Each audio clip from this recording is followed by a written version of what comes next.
Okay, it looks like we are live everywhere, which hopefully we are. So I'll drop this in the comments now. So as we go through this, if you're wanting to get an exit ready assessment, it's there for you. And so I hope you sit down, buckle up, because today we're going to talk about, you're going to find out if your business is worth half of what you think it is or not, maybe less. And here's the thing, it's not your fault. Don't feel bad. Most of the advice that owners get tells them just to build a business, scale, grow, revenue, and those are all good things. The problem is that no one says how to make your business valuable, and that's what we're going to talk about today. And most owners, they build a business, they put blood, sweat, and tears in it for years, and guess what? They find out their business is worth far less than they'd hoped. Now, we'll pause here real quick, because a lot of times people will say, oh, owners overvalue their business. And that is true. Owners do overvalue their business. The problem is owners overvalue their business, in my opinion, because of owner dependency. That's usually the case. Not always, but usually the case. Because the more the owner removes themselves from the business, the less dependent they can be, which would then make them put in the things that would make a business more valuable. So you see how that works. Okay, so we're talking about that some today. So, most owners right now are working 50, 60 hours a week, and you need to make an important decision when your customer calls your cell phone, when your team asks for more help, they want to know what to do. You want them to figure out how to solve the problem on their own. Because right now you might think it makes your business valuable, but it doesn't. It makes you the bottleneck. It makes you the problem. Here's what buyers see when they look at your business. Risk, because you are everything. They see a company that dies the day that you leave. So they discount the price by 30%, 50%, sometimes more, or they walk away entirely. 80% of businesses listed for sale never actually sell. The number one reason owners overvalue their business because they have too much owner dependency, right? You see how I tie that together? They overvalue it because they have too much owner dependency. So as we get into this today, the less owner dependency you have, you're going to have to put in things that will make your business more valuable. And so I think a lot of people want to say, owners, lower the value expectation of your business. And if you're at a point where you have to sell now, that might be exactly what you need to do. But if you're at a spot like most owners and you're thinking about, I need to sell in 1 year, 3 years, 5 years, 10 years, then today is the day to start building a more valuable business and understanding that sometimes just scale and scale and scale and grow and grow and grow isn't exactly what you need. I can tell you stories about companies who were really big and they weren't worth a whole lot of money relative to their revenue. So,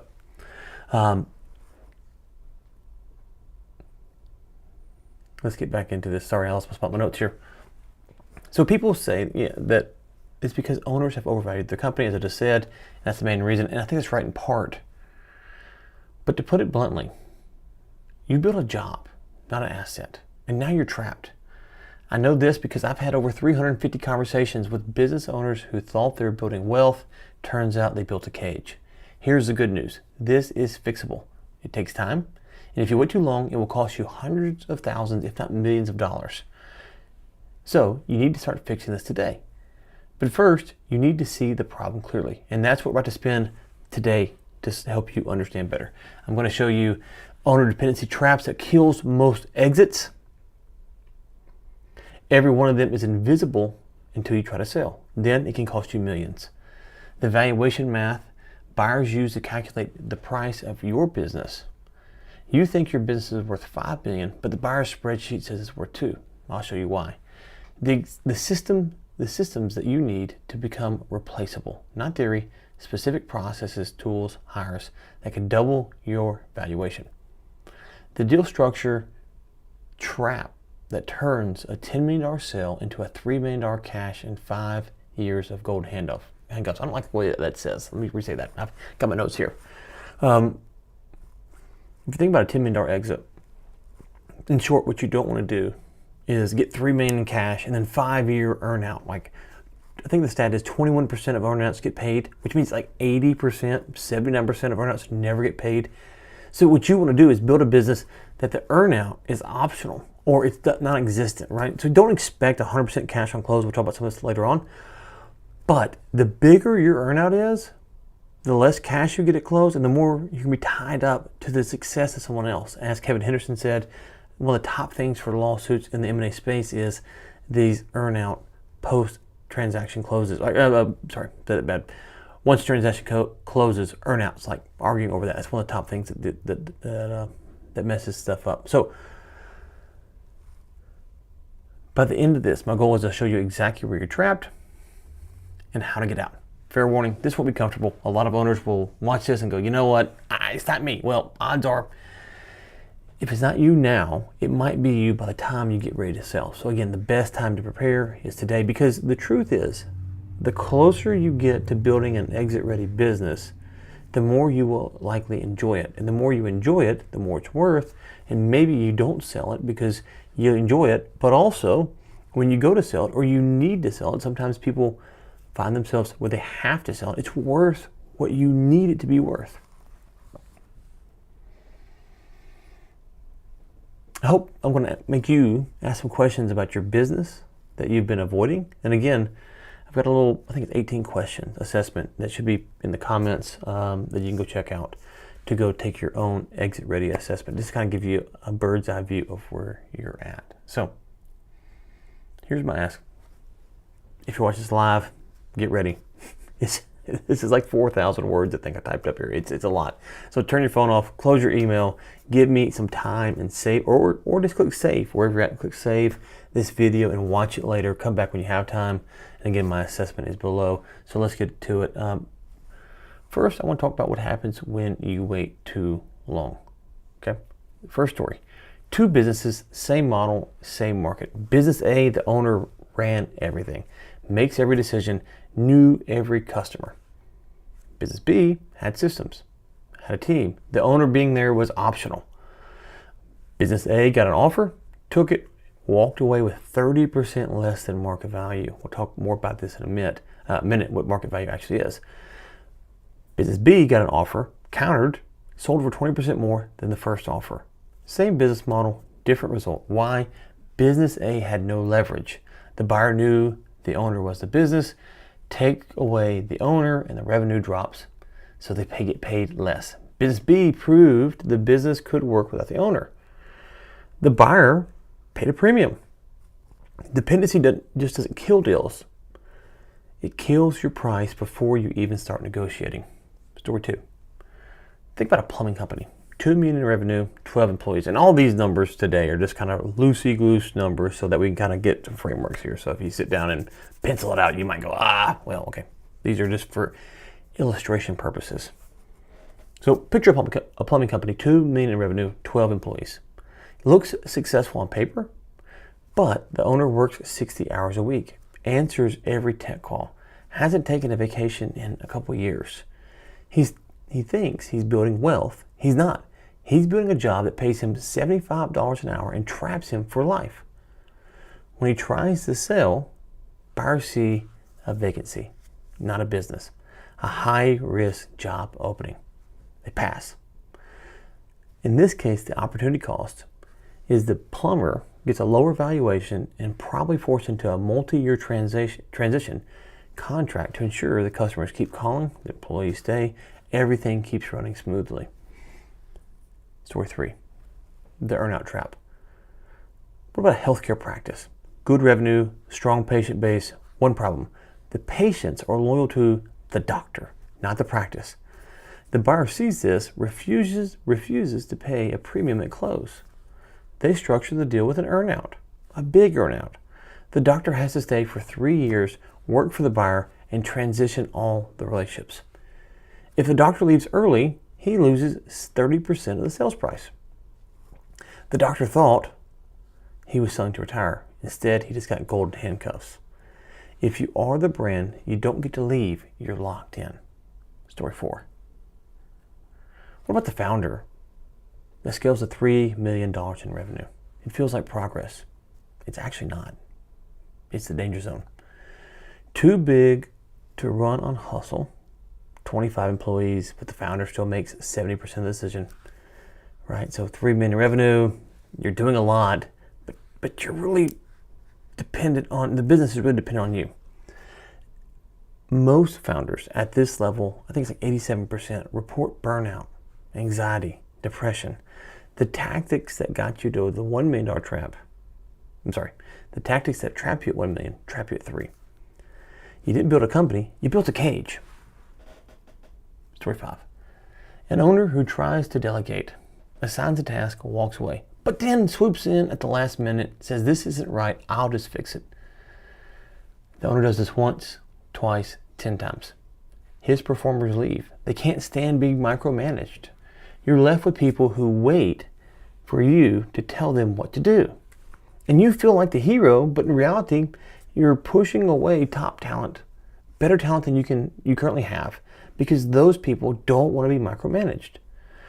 When the buyer comes in to interview your team, they realize that nothing, most things, can't run without you.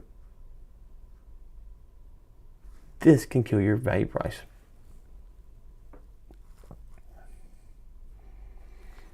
So let me turn my slides here now. Sorry, I'm doing 2 things at once, and so haven't gone live like this, so bear with me here. Let's see here.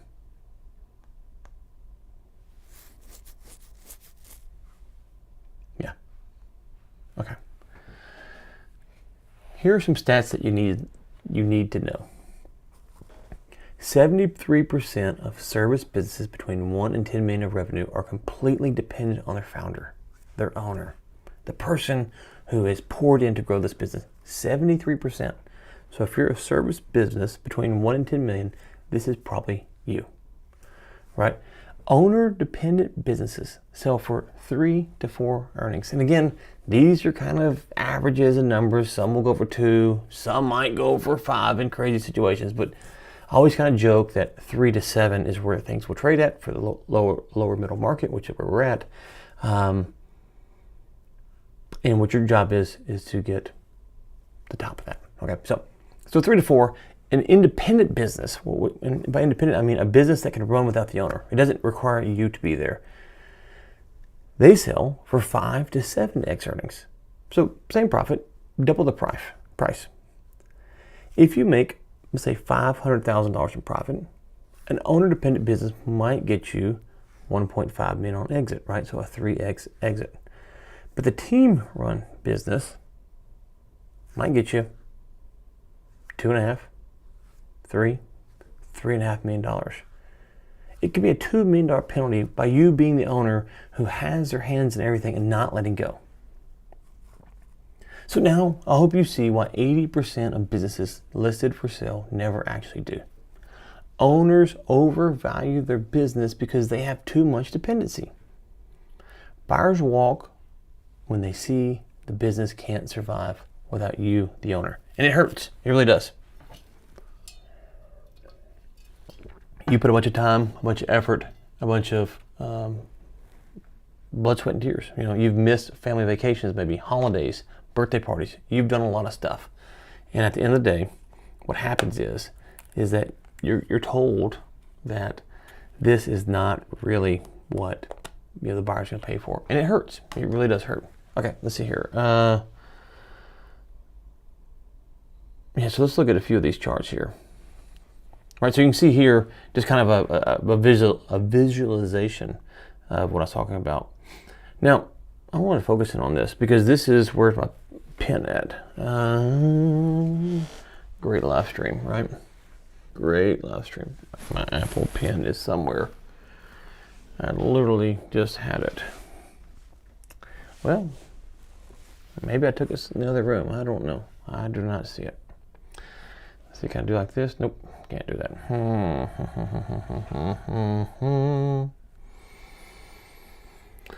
Well, that's a bummer. That is a bummer because I wanted to do some, oh, there it is. Some drawing. I like to draw. And so when I'm over here, the camera's here, iPad's here, so you know. The high cost of stalling. Now, this is a good example of kind of what we're saying, or what I'm saying on this is, 3x, 5x. But if you see here in this chart, what I've put forth is years, right? And so a lot of owners think, I'm going to fix this, and it's going to be fixed, and then all of a sudden, instead of 3, I'm going to get 5x. But the problem is, they don't realize that it might take 5 years to fix some of these issues. Some issues can be fixed in a few months. Some issues can be fixed in a year. But some issues might take 2, 3, 4, 5 years to fix. It depends on the issue, how aggressive you are, what's going on in the economy, stuff like that. So keep this in mind, that this is, in my opinion, probably one of the most overlooked things, is that owners tend to think, I will just fix it here at the end. They'll get to the end and they'll fix it all right here in year 5. They want to sell in 5 years, and then starting in year 4, they'll start to sell it. But they got 12 months. But the problem, if it's like customer concentration, the problem might take 2, 3, 4, 5 years to fix. And so keep this in mind, is that, it kind of looks simple, like, hey, we got to do this. But the time here, I think, is what gets so many owners. They think they have time, and then they get ready to sell. And you also have to keep in mind that, and this is not a scare tactic, I don't like that kind of marketing, but you might be here, right here, and you think you're going to sell here, but something right here happens, right? And you were planning on fixing stuff here. You were planning on, I'm going to fix stuff in year 4 or 5, but in year 3, something happens. It changes everything. It could be something bad. It could be you see something maybe in the political landscape, like right now there's tariffs and all this stuff going on, and you're like, oh, I can't do this anymore. Well, because you didn't build out right here, all of a sudden you're at a spot going, this won't work, okay? So, in this kind of example we just gave, $2.7 million can be the calculated cost if you just wait, because you can't fix everything the last minute, and you don't have that ability to do that. Okay. So I'll get to the timeline test in just a second.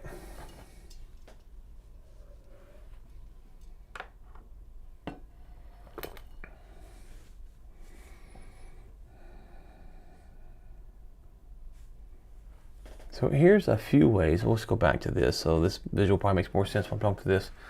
Here are a few ways that waiting can cost you money to prepare. When you are the bottleneck, your business can only grow as fast as you the owner, can work. Eventually, you hit a wall, you flatline. Meanwhile, a business built on systems, and good systems, can scale. And let me just pause there on that, because let's talk about systems. Your systems right now, if they are good, are built only to get you so far. So keep that in mind. You can't assume that the systems that you build at $500K revenue, or $1 million a year revenue, or maybe $6 million a year in revenue, or whatever it is, that they're going to take you to $100 million, or 20 million, or whatever you're trying to go to. So you need to build great systems.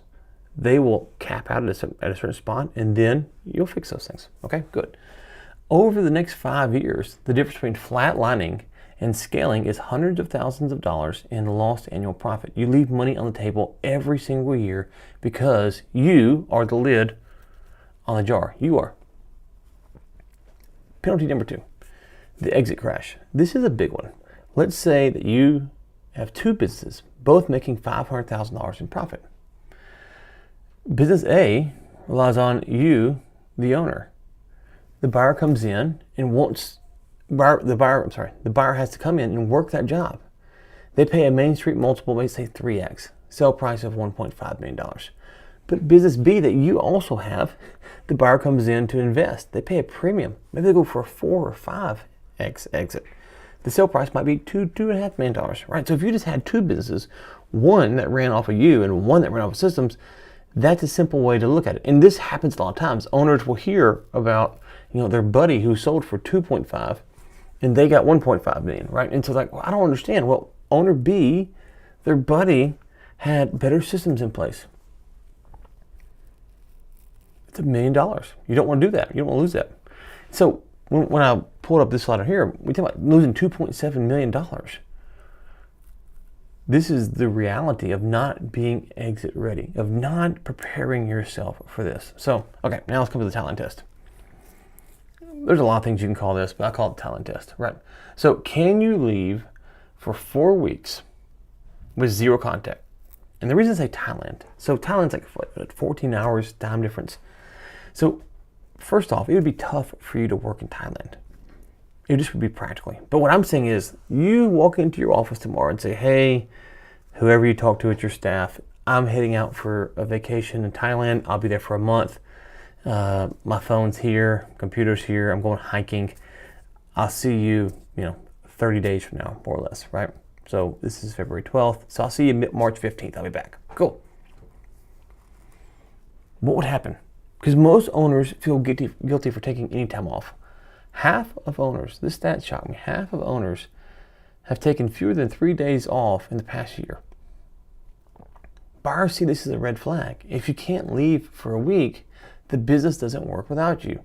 Your goal should be able to leave the business for 4 weeks and come back to only minor issues. It's not going to be perfect. Things are going to happen. But the payroll should run, sales should continue, hiring, firing if that's needed moves along, AR is collected, and the bills are paid. You return to a company that is not only running in your absence, but it's thriving. Because every company is going to have small issues. The question is, what kind of issues do you return to?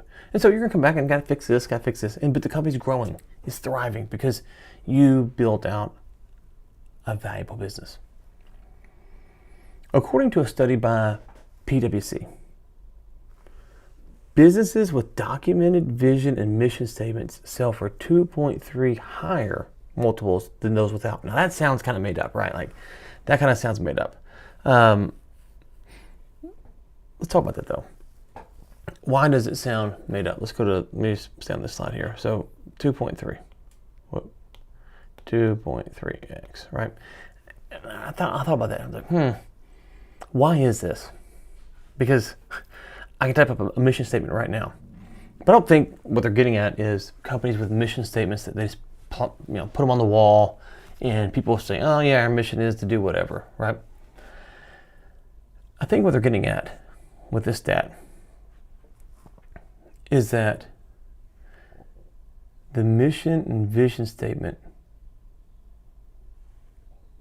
proves you are the GPS if you do it right. Harvard Business Review found that without a documented vision, companies are 42% less likely to grow beyond the founder. 42%. If the roadmap is only in your head, the buyer can't buy it. If it's on paper, it's a transferable asset. And more importantly, it helps you and your team know where you're going and what you need to do to get the business there. Right? So if you just type it up, put it in a Google Drive, Google Doc, and just file it. No, this is something that's out, it's being talked about. It helps you like, okay, we're trying to get to 4 million revenue. We're trying to do this. How do we do this, right? This is our goal. This is our end goal right here. It also, oddly enough, helps you lock in revenue. McKinsey data shows that companies have 18% but better customer retention and 23% higher employee engagement when they do this.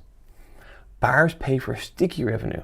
Having a vision that anyone in your company can reference will force you to ask hard questions more regularly. So, we're on title. I need to have a blank slide here. But if you're sitting here and you have your mission statement, let's just say, and you're reviewing it, and your team's reviewing it, and you're asking questions, and you're going, how do we do this? How do we get here? Is this goal attainable? And the goal needs to be actually kind of a little bit harder to attain than you might think. We need to push you. How do we reduce churn? What is our customer LTV and how do we improve it? If we don't have it, how can we add recurring revenue? What is our current value right now? And how can we improve it, right? So this document that's telling you which way to go, that's a terrible up arrow, which way to go, will help you ask these questions because you're going to look at this document and you're going to revise it, you're going to tweak it, not every day, not every week, but maybe once a quarter, once a year, depends on what's going on, how fast you're going, stuff like that. And it's going to force you to ask those questions. What do we do to get here? And it's going to replace your gut. It's going to force you to build out systems.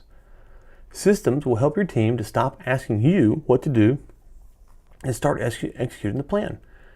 Buyers pay for systems. They discount for the hero mode. So it's not that you have a mission and vision documented statement somewhere. It's that this is a document that everyone understands. This is where we're going. Think about anything outside of business. What do people want? They want to know where they're going, right?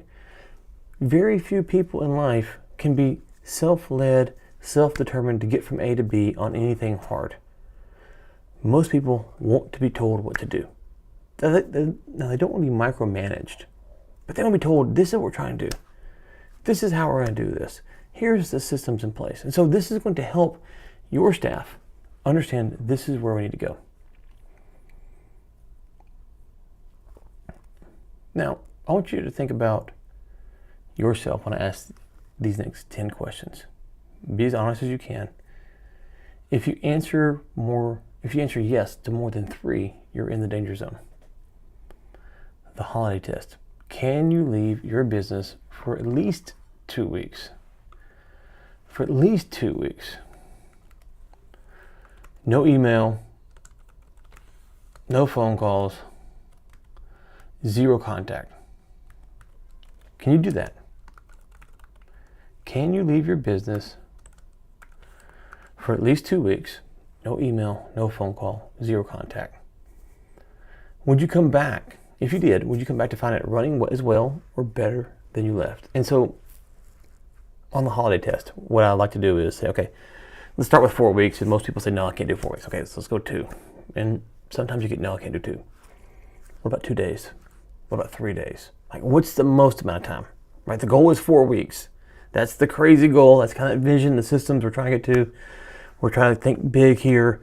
And big doesn't mean 100 million in revenue. It means having a viable business, right? So, okay, so 4 weeks is too much. Can I do 3? Can I do 2? Can I do 1? Can I do 2 days? Okay.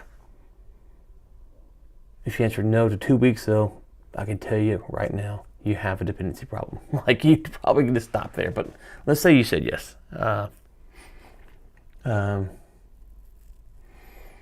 6-month survival check. If you got injured tomorrow and couldn't work, would your business survive or would revenue collapse? Now, this doesn't mean you're in Thailand, right? This is a different way to look at it. This is saying, okay, you're at the hospital maybe, you're at home, you can answer phone calls and stuff, but you can't be there day in, day out for 6 months.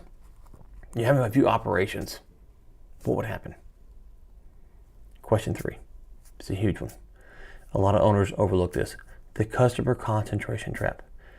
Do any of your 5 top customers require you personally to handle their account? Okay, that's part 1. Part 2 is, if you lost any of your 5 top customers, could you make payroll next month? Pay your bills. What would happen? So maybe think about it like this. Let's just, again, let me go back to my first slide here to make this, where I can draw a little bit. I should have had a blank slide. So let's say you have a $10 million business, right? But you have 10 customers, okay? So each pays you $1 million, right? This thing is in a bad spot. I'm going to move this 1 second. I can't draw over there. Okay. So each pays you $1 million a year in revenue. Okay? If any of them leave, what happens to your business? Does it still go on? And for some, maybe. For some, not. But let's change that math. Let's say instead of 10 customers, you have 5 customers. Or maybe you don't have 5 customers. Maybe you have 50 customers, but 5 customers make up $7 million in revenue. Yeah, I see all kinds of stuff like that. It sounds wild, but you will see stuff like this. And so if those customers are dependent on you to make them happy, that's a big problem. A. B, if they leave, would your business go under? Could you still run? Could you afford to run the company? So that's question 3, customer concentration. Question 4, the rainmaker risk. Are you responsible for more than 50% of new sales? If you stop selling, does growth stop? Question 5. And I'll come back through all 10 of these. Do more than 60% of strategic decisions require your sign-off? Question 6. If you walked out today, is there a documented playbook for every critical function? Or does that knowledge live in your head?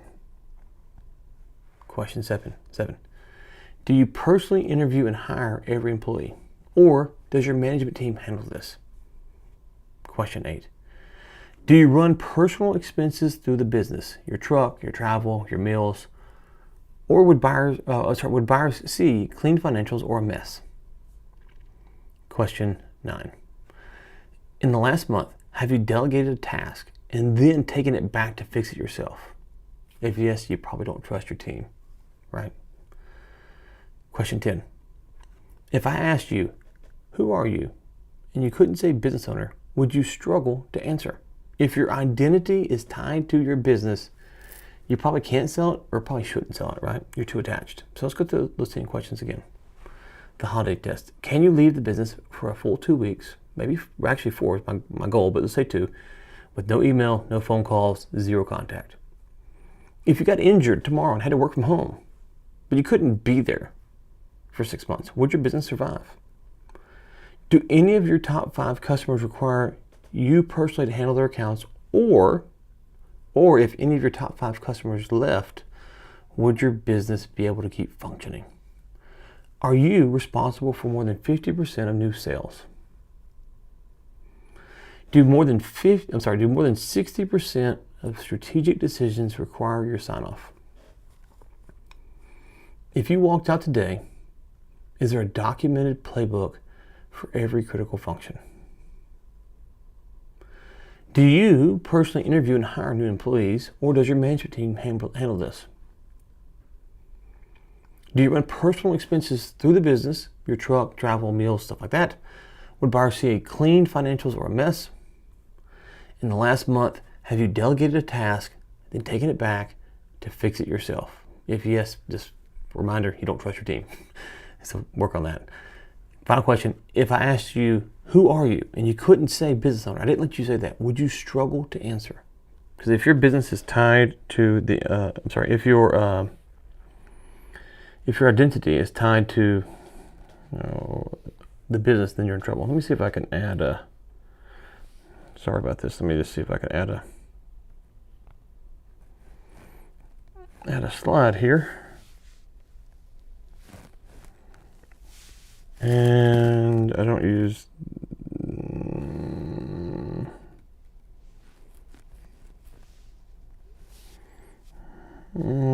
let's see here. I probably should have thought of this before I got on here, but it's okay. It's okay. We will press on. Edit. Oh, there we go.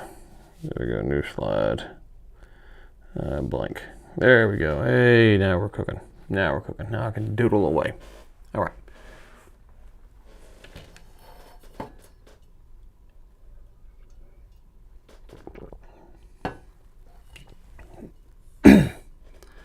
So hopefully that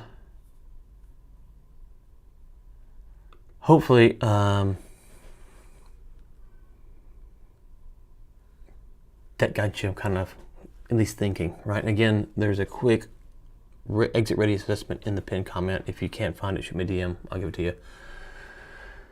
Now let's talk about valuation math, right? Valuation math. So 2 numbers matter. It depends on the size of your company and kind of what you're doing. But EBITDA and SDE, we'll say first, and EBITDA.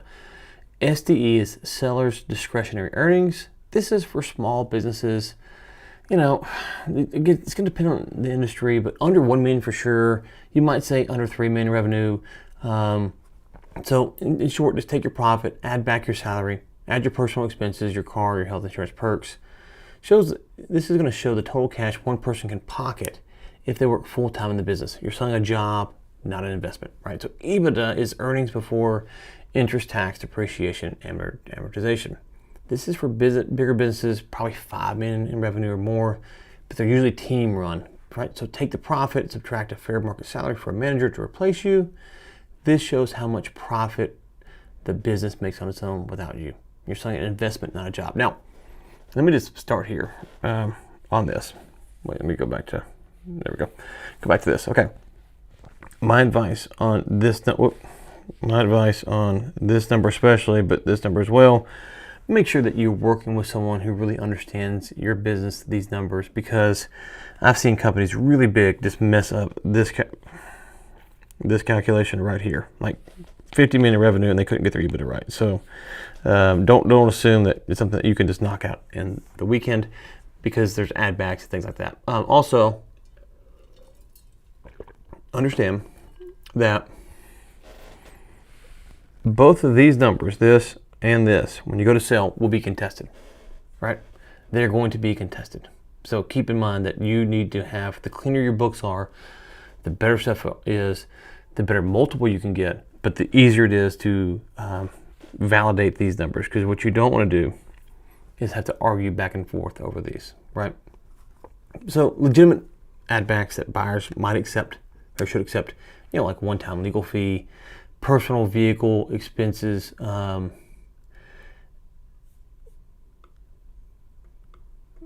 I think it's going to depend on the size of the company. I should put that caveat in there. Non-recurring repairs, maybe fixing a roof after a storm. If you have family in the business, we'll talk about that probably more later on, but understand that paying your kids, $75K and the job costs $50K, stuff like that, for your, your salary, stuff like that. Those are things that, you can probably add back if you're doing it right.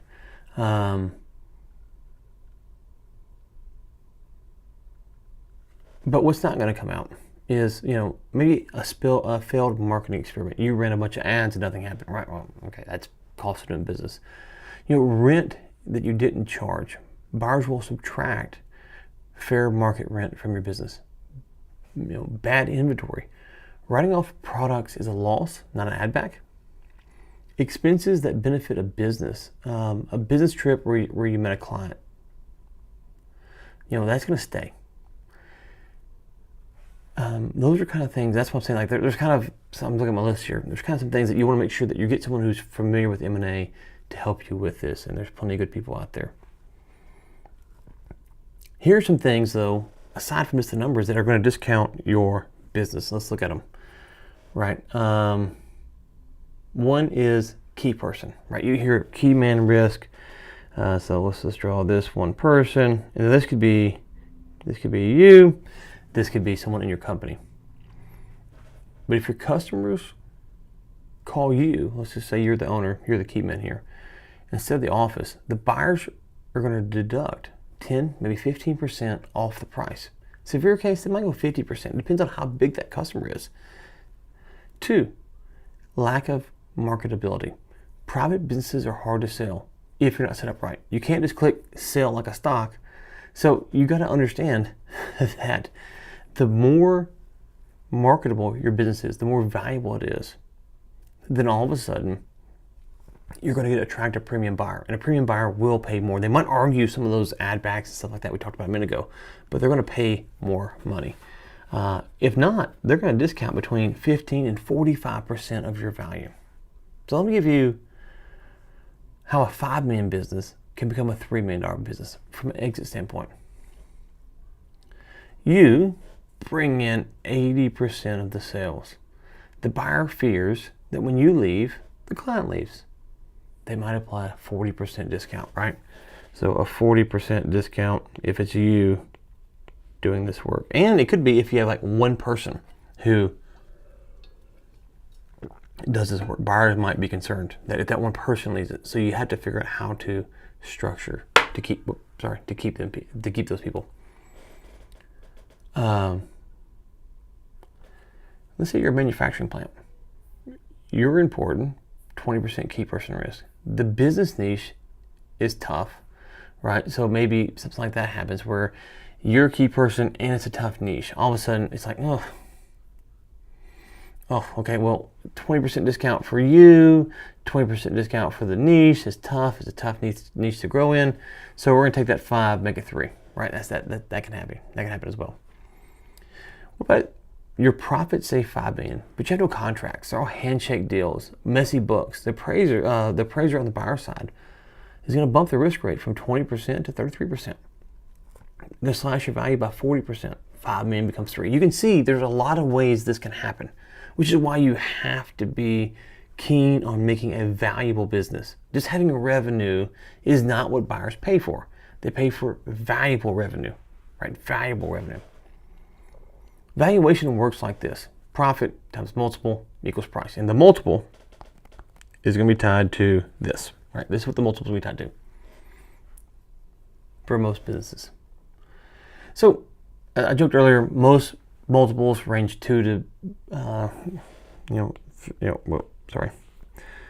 they mostly range from, well, that's terrible, 3 to 7, but you might say 2 to 8, depending on the industry, the size, and who's watching. But 3 to 7 is kind of the joke, I always say, but it could be 2 to 8. So we'll use 2 to 8 just to give you a little bit more perspective on this demo here. All right. So, owner operator, lower multiple. Management team, higher multiple. Let's look at a few examples, right? So let's say right now, there's a lot of talk about buying HVAC. All right.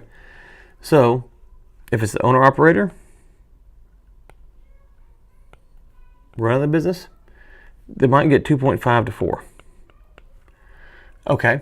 If it's a management team, you might get 4 to 6. All right. So you can see, you go, oh, that doesn't sound like a lot of money, but let's just put some numbers on it. So if this is the EBITDA here is, just make the math easy since I'm doing this live, $1 million, right? So then you're talking about the difference between 2.5 million and 6 million, right?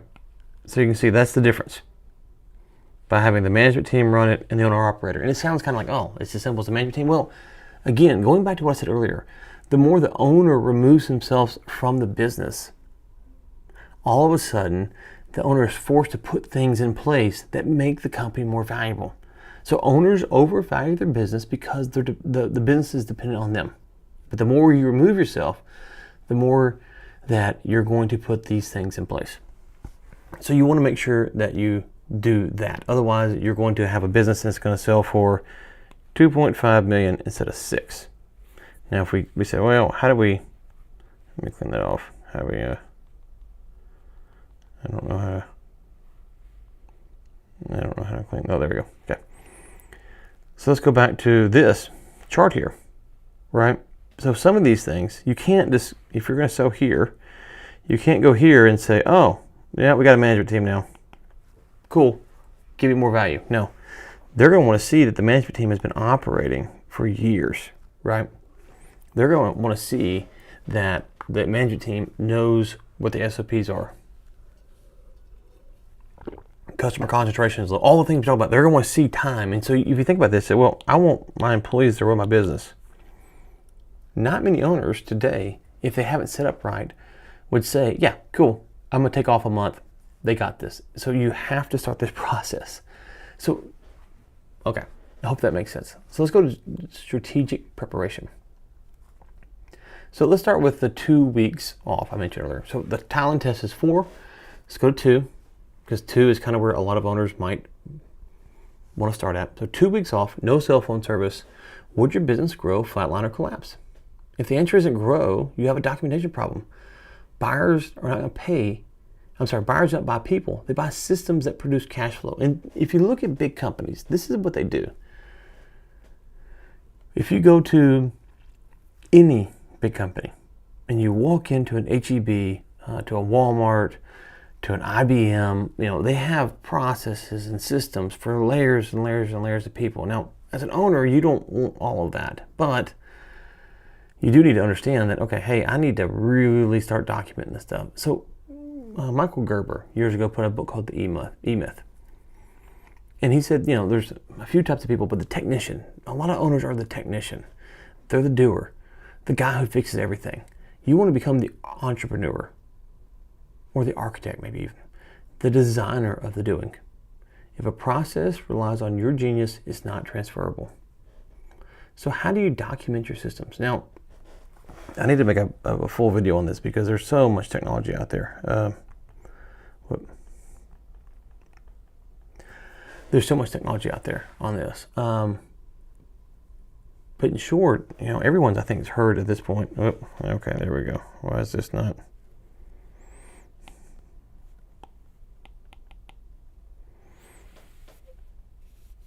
I don't know. I done messed up here, hadn't I? I gotta get a new slide here.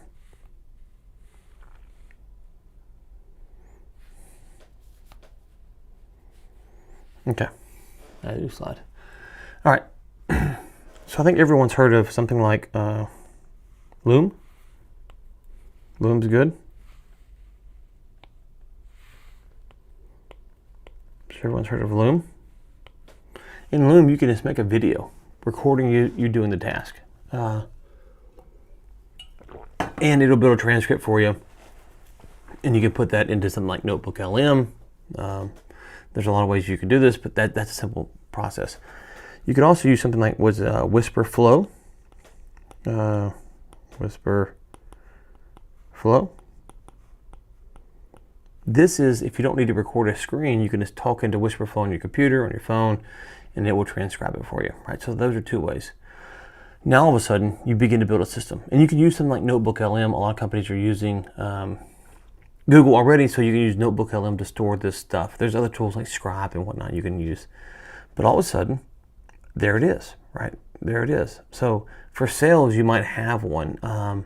You're using something like Otter to record your calls. You're taking those calls. You're putting those into either maybe a Claude or a ChatGPT or Notebook LM, and you're asking about what's going on your objections, or the scripts, how often the script's being used. You begin to understand what's happening. So like that's a good way to create A, understand what the script is, B, understand what the objections are, and C, what the responses to the objections and which ones work best, right? So that's kind of a sales one you might want to do. You might want to use Loom or Whisper Flow, something like that, to start off with. And then as you go on, you might want to say, well, for sales, we want Otter to record the calls, or depends on what tech stack you're using, but something like that. What about invoices and cash collection?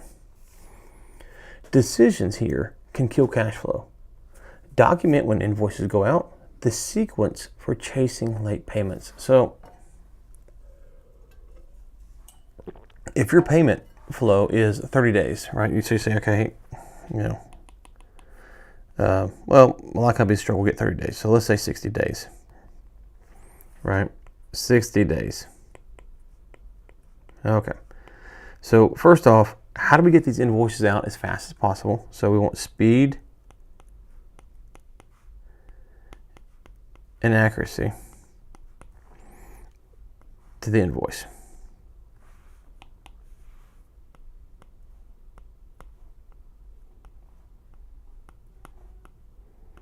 Right, because you want as fast as possible and as accurate as possible, so that way people don't come back and go, oh, you missed something here. So how do we do this? This needs to be a documented process. Then, after 60 days passes and you haven't paid, what's the process here? Right, so what is this process to collect this? On top of that, if you notice that some clients are paying are paying, let's say, 30 days instead of 60, maybe you can go to them and shorten the time period from 60 to 30 contractually, right? Because they're already paying 30. For them, it doesn't matter. So that's a simple way to think about that. And for the guys who are paying 60 constantly, maybe you go to them and say, hey, you know what? 60 is too long anyways. Can we move to 45 days? Kind of knowing mentally that they're going to take 60 anyways, or 65 because they're always late. Okay. But maybe that little added pressure all of a sudden allows you to collect your money faster. But you got to have a process for this. How do you get this out as fast as possible, your invoices out as fast as possible, and as accurately as possible? How do you do that? What's your process for all that? And if you don't have a process for that, you're leaving money on the table. What about your service delivery? Once a client hires you, what's going to happen? Do they get an email, a text, a notification? some kind of maybe a workbook. I don't know. It's what your product. How is it going to them? So, when the order happens, what needs to happen to get something to the client, right? So the client needs to get something in what time period, right? How fast? So back to speed again. So how fast do we have to get them what we need to get them? And how do we do it as best as we can, right? So you need to document this, right? So we get an invoice in. We get a payment in, right? Does it go to the CRM? Does it, email coming out? What's coming out here? What's step 1, step 2, step 3, step 4, whatever it is. Maybe it's an order and they pay on the back end, going back to cash collected. These are the steps that you have to document. So you'll start documenting stuff like that. But also, what about when you hire someone, a new employee, so that they hit the ground running? See, as you're building this stuff out, now you start to understand, okay, well, if I'm hiring someone for sales, we've now tracked it and we understand that most salespeople struggle with the script, right? They struggle with the script. They don't know the script. They haven't been trained where they've come from on the importance of scripts and how important those are. So we want to spend maybe a day, with the sales manager, showing them the script, going through the script, objection handling, where to find the script, all those things. What's that process? And then we want to spend the next week, reviewing, maybe so like 1 week later we come back and we review their sales calls, right? Because we know early on that the scripting is going to be the issues. We want to show them where they're missing out on stuff. By having the sales SOP built out, the process built out, now all of a sudden, when you hire someone, you know what training to give them. So you're onboarding employees faster and more effectively. Same with customer support. So you're going to have a mad customer. Everyone does. Everyone has someone who's upset with them about something. And so you're going to have a mad customer, right? So the customer's mad.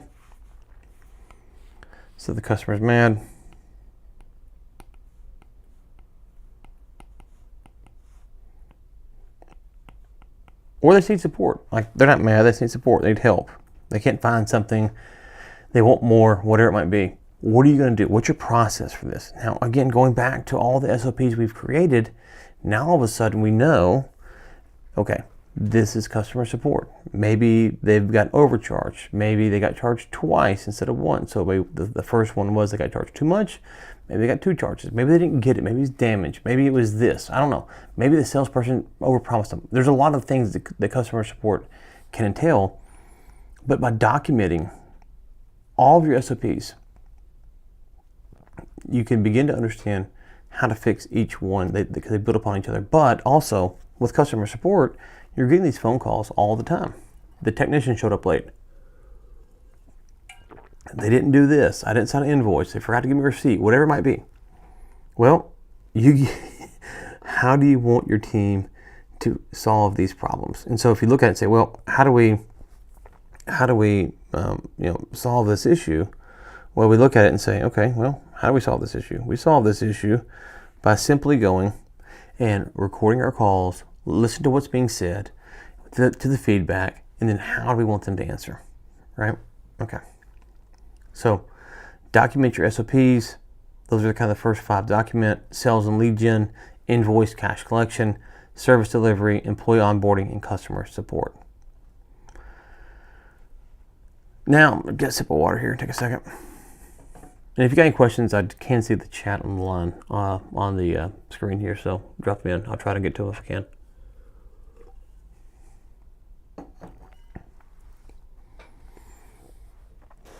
Now, so about the leadership bridge, right?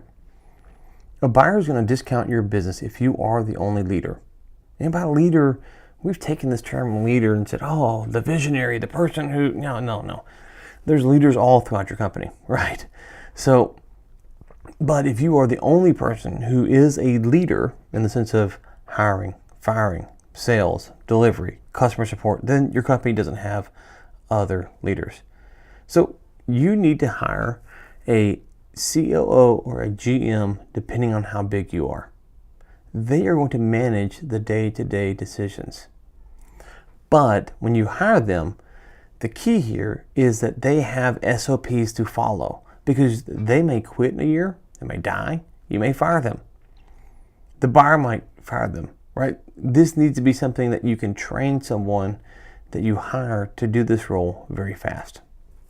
So you want to make sure that you do this. The better that you can get at hiring a GM, the faster you can get there, the more valuable your company is. Because going back to the 2-week test or the 4-week Thailand test, this is going to help you get there, because now you have someone who can do this, and you've created SOPs and stuff in case that person decides to leave or you're not happy with them.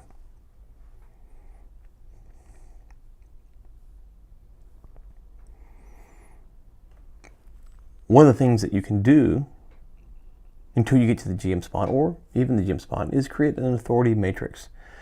Document where people can go to get approval without you, right? So maybe you say, the sales manager, might not refer to GM, but the sales manager can approve discounts up to 10%. Now, keep in mind, 10% could be revenue, could be margin. You got to make sure that you navigate that wisely. But sales managers can approve 10% discounts without talking to you. Cool. That's also good, because now if you're documenting that and you realize that, Bob is always needing this discount to close, but Stephanie's closing all day, every day without discounts, then something about Bob's script, his leads, something is going on that makes him need to get the discount to close. Stephanie doesn't need that. That's why you got to document this stuff. And the same thing it could be sales, it could be operations, it could be customer support. Where do people go if they have a question that needs approval, right? So the SOP can say, you can do this without approval. This is where you need approval. Who do you go to get approval? Now all of a sudden, you're giving people in your company responsibility, and with that responsibility, they can make decisions without you. And maybe some decisions still need to come to you. You're not sure where that line is built. You're working to hire a GM, so you're trying to figure out what authority you want the GM to build. So maybe the sales manager can do 10% and the GM can do 15% because of that's what you do, right? So something like that. Keep in mind, the buyer pays for a machine more than a job, and not a machine like a conveyor belt. Not a machine like, you go to a big warehouse, there's machines everywhere. So the more you can automate your processes that let you scale your operations without adding additional headcount, the buyer's going to expand their margin. Your margins are going to expand, which will increase your EBITDA. Right? Let me say that again. Automation will let you scale your operations without adding headcount if you do it right. And this is going to expand your margins, which increases your EBITDA. And a lot of times people struggle with automation because they haven't documented their systems and their procedures. They don't have SOPs, and all of a sudden their operations can't be automated because everything else is a mess. Also, automation can reduce manual data entry. Manual data entry has plenty of issues, right? You see me writing here, but as I type stuff up, as I talk, I make mistakes, right? Automation won't make those mistakes if it's built off of good systems. Clean data equals high trust, and high trust equals higher valuation. So there's plenty of tools, Make, N8N, stuff like this to help you with that as well. What I talk about now, let's see here. Yeah, we're almost at the end here. So we're talking about kind of deal structure. What's going to get you paid? Price and value are not the same thing. Price and value are not the same thing. Price is what you get. Value is how you get it. Right? Price is what you get. Value is how you get it. And that might sound kind of weird. Let me explain. So if someone says, we'll give you $5 million for your business, the more valuable it is, the more cash at close you will get. The less valuable it is, the more earn out or maybe owner financing or something like that they're going to want. So price is how much you get, the value will determine it, and the terms are how they're going to pay it out, right? So price, value, and terms. So let's talk about the hierarchy of payments. Tier 1, cash at close. We all know this. This is king. Cash is king. Wire transferred to your account on the day closing. Now, don't expect to get 100%. Buyers expect to hold back probably 10, maybe 20% of purchase price. And if you expect to get 100% cash at close, the buyer is going to discount your business, because once you leave, things can go wrong and they don't have anyone who could help them. So they're going to expect some skin in the game. So 10, maybe 20%, somewhere in there, that's kind of what you expect on day of closing. If you go to 30, 40, 50% cash, owner financing, then all of a sudden that's going to be a problem, because now you have a less valuable business. Seller notes. This is just debt. You act as the bank. The buyer promises to pay back over time, depending on how they buy the deal, 3, 5 years, interest, maybe 10 years. It's just paper, right? But think about this, that 10%, 20% owner financing, and if you're using SBA has certain rules on how this can work, so you can look into that. Earnouts. This is maybe money. Maybe money. It's not real money. It's maybe money. It's like investing in a stock that doesn't pay off a dividend, and it's supposed to go to the moon, and you're going to sell it when it hits there. Maybe it happens. Maybe it doesn't. It's contingent on future performance, and if the business hits the targets, you get paid. If it doesn't, you don't. That's what's maybe money.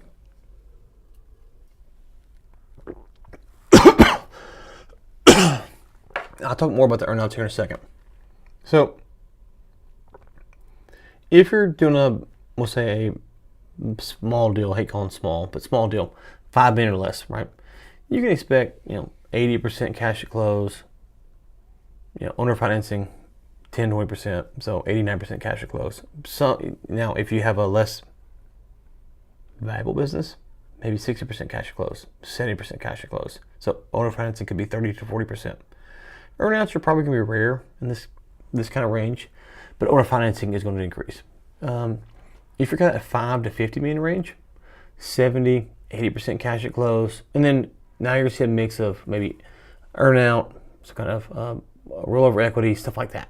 So again, the more valuable you can make your business, the less you can reduce this. But you're not going to reduce it to 100% cash at close unless you're going to devalue your company. And by devalue, I mean, let's say that you could sell for 10 million, 8 million, just to make the math easy in my head, 8 million today, and the 2 million gets paid out over 3 years, right? Okay, that's a $10 million valuation. But if you say, no, I want all cash at close, they might not give you 8 million today, they might give you 7, something like that, right? So you can kind of see how that works. Let's go back to earnouts though. An earnout bridges the gap between what you think your business is worth and what the buyer will pay today. But earnouts convert today's engagement into tomorrow's litigation. And this is not me saying this, this is attorneys saying this, right? If your earnout is based on your EBITDA, the buyer can manipulate the bottom line. They can load the P&L with corporate overhead, new hires, stuff like that. They can kill your earnout. Fight for revenue-based earnout. They're harder to manipulate, but the buyer's probably be less likely to pay you that. They're probably going to pay on EBITDA-based earnouts, all right? So you can see all of a sudden, well, the buyer can be shady and hire a bunch of people, and so they have to pay you an earnout, or they can make legitimate business decisions that they think are going to pan out, but it costs you the earnout. So building the valuable business means you get more money today. The earnout is maybe money, and you might get that, but what happens is, if you don't get it, you're happy with what you got today, right? I said this earlier. Earnouts get 21%. They pay out 21%. So don't count on the earnout to get you to retirement. It could be good. It could be good, but it's really not what it's all cracked out to be. Like it sounds great. Now, there are cases with private equity and stuff like that where it's a little bit different. Second by the apple you can look at, but this is an earnout. Just to understand that this is really kind of risky if it's a one-off buyer who's not doing an advanced strategy, we'll say. Here's what you need to remember. Your business is not an asset until someone else can run it without you. If you can't leave your job for 2 weeks, you don't own a business, you own a job. The valuation gap between owner-dependent and team-run businesses is probably $2 million for every $500,000 in profit. That's not theory, that's just kind of math, right? Just do the math on that. Systems beat genius every single time. Document your processes, build your team, install your tech, and then get out of the way. When you do that, you build a business that's too good to sell. And that's kind of the thing here, right? You build a business that's too good to sell, and that's okay. That's what you want. That's what you're going to enjoy more. That's what I help owners with, right? And if you got any questions, take your exit ready assessment below. It's only like 18 questions, I think, something like that. When you do that, you build a business that is too good to sell, one that gives you freedom today and a fortune tomorrow. So if you got any questions, let me know. Try the exit ready assessment, see if your business is exit ready, and if not, what do you need to work on? And I will be back really soon.